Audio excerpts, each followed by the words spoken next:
Should play the Bad Boys song. You know what they're going to do when they come for you, Bad Boys, or is it Me Too? What they're going to do when they come for you, Me Too, Me Too. Martin Scorsese laments young people's understanding of cinema, but that's not what we're talking about. He also shot down questions on lack of female characters, and I've said it time and time again. The MeToo movement as a concept is fantastic for both men, because that's important, and women. But this over exaggeration and focus on the female part of it is just bollocks. And it goes to show the character of the people asking these things. So like I say, what they're going to do when they come for you. Me too, me too. Martin Scorsese. What did he have to say? So Martin Scorsese presented his new film, The Irishman, which does look really, really good. This is at the Rome Film Festival on Monday, along with producer Emma Tillinger-Koskov, I probably butchered that, as the festival's centerpiece event. The film, which details one of the most famous mob hits in history, that of Jimmy Hoffa, stars Robert De Niro, Al Pacino and Joe Pesci. Now, Scorsese described The Irishman as a film about mortality and the unravelling of a life, and the immediate human experience that he hopes anyone could relate to. What a nice, cool introduction. What a great description for this film. But we have to push it onto, why is there no women in it? Fuck.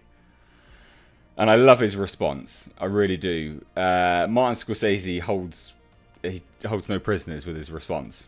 So, what happened was, the director expanded on widely publicised comments about the DC and Marvel stuff, which is interesting. So he said, the key that I'm hoping for is for theatres to continue to support narrative cinema of this kind, which I think is a justifiable fear. I think the fact that we are moving to cinema which is predominantly, superhero-esque. I mean, even literally the latest Terminator film features a superhero type character, an augmented human with increased speed, reflexes, and sight, and all this stuff. It's very superhero-like. The Terminator is bounding around like an animal. So, yeah, very, very superhero-like. So it's a very justifiable fear, but it also just isn't theatres, right? It's also the studios behind them. So Scorsese naming other filmmakers including Noah Baumbach, Wes Anderson and Paul Thomas Anderson. He continued to criticise what is now viewed as cinema and went further in lamenting how young people today experience life and understand, or fail to understand, the consequences of history. And I think if there is a point to that, I'm not saying he's entirely right, but there is a point. I mean,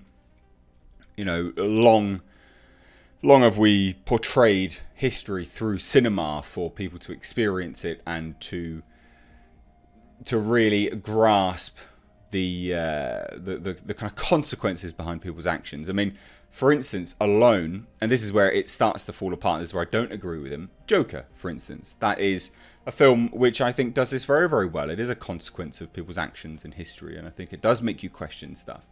Now, his main wish, he clarified, is that the theatres support the films, but right now the theatres seem to mainly be supporting the theme park, amusement park, comic book films. They're taking over the theatres. I think they can have those films, it's fine. It's just that shouldn't become what our young people believe is cinema. It just shouldn't. And I agree with that as well. When I released my Infinity War review, and the same with my Endgame review, the amount of comments coming through from very clearly 12-year-olds saying that this is a classic, it is the best film of all time, is embarrassing.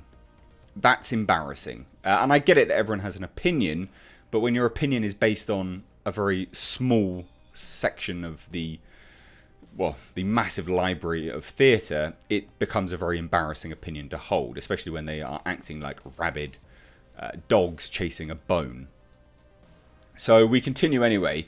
Scorsese said it's quite sad that the life of Jimmy Hoffa is largely unknown today. As well known as he was, time just wiped him away. And that goes back to his, people failing to understand the consequences of history. Now, he said, this is the world we live in. Our children are. I don't know what they're doing with those devices. They perceive reality differently. They perceive even the concept of what history is supposed to be differently. How are they going to know about World War II? How are they going to know about Vietnam? What do they think of Afghanistan? What do they think of all this? They're perceiving it in bits and pieces. There seems to be no continuity of history. So he's saying all of that, and this is what you probably clicked onto the video for. But remember, this is important. And if you've clicked off by now, sorry, you have a really shit attention span. But this is important because that's what he was discussing. And then out of fucking nowhere, a member of the Italian press turned around to Scorsese after he said all of this stuff and basically said, why do your film's main protagonists, why are they mainly men? What? So he's talking about all of this stuff, and then a member of the Italian press asked Scorsese why his film's protagonists are mainly men, showing few interesting female stories. Jesus.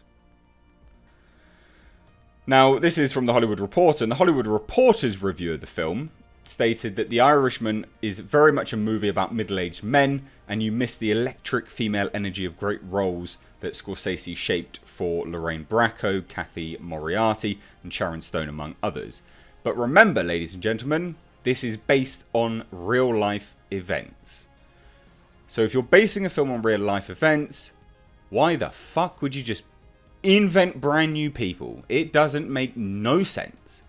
Just to fit the narrative of social political constructs going on today?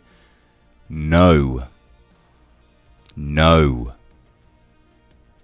So, Scorsese, very clearly frustrated with this total nonsense, because it is total nonsense, immediately shot down the journalist question and said, no, that's not even a valid point. That's not valid. I can't. That goes back to 1970. That's a question that I've had for so many years. Am I supposed to? No, chimed in Koskov. This is his female producer. I think it is a female. Let me just scroll back up. I'm fairly certain it is. Yeah, Emma. Emma Koskov chimed in and said, no, if the story doesn't call for it, it's a waste of everybody's time. If the story calls for a female character lead, why not? There you go. Alice doesn't live here, chimed in Koskov again. Oh, that's only one film. They don't count that. Age of Innocence. They don't count that. Casino. Sharon Stone's great in that. They don't count that. Forget it. It's all these men, he continued, implying he was being unfairly targeted, which prompted larger applause from the Italian press. Sure, I'd like to do that, said Scorsese, but you know what? I'm 76 now. How am I going to have the time? I don't know what's going to happen. We don't know. I don't have time anymore. Bravo, Martin Scorsese. Like, Jesus Christ. He's talking about real life. A real life situation, right? A famous mob hit in history. It is literally detailing the most famous mob hit in history. Jimmy Hoffa. And they're worrying about why there's no females in it. If it he could put a female in it, but because it's about a real life situation, you could put a female in it, and if it still doesn't fit your narrative, you bitch and moan that he's just introduced a character to try and please people. So you can't win. You guys that pound this MeToo crap, you don't even know what you want, and it's laughable. Totally laughable. Like I said, I don't wholeheartedly agree with his comments about everything. Not at all, but I do think he has some valid points. Irishman looks epic. I'm really, really looking forward to that. So, yeah. What do you think of all of this? What do you think of The Irishman? Let me know down below in the comment section. It releases in about a week over on Netflix. So, November 1st, I believe, which is next Friday. So, yeah, a week. So, yeah, let me know your thoughts. I will probably do a review on that. But, yeah, let me know your thoughts down below. If you're new here, hit subscribe. Stay up to date on the world of pop culture and movie news by hitting the bell notification icon. Thanks so much for watching. I'm Mr. H. Take care.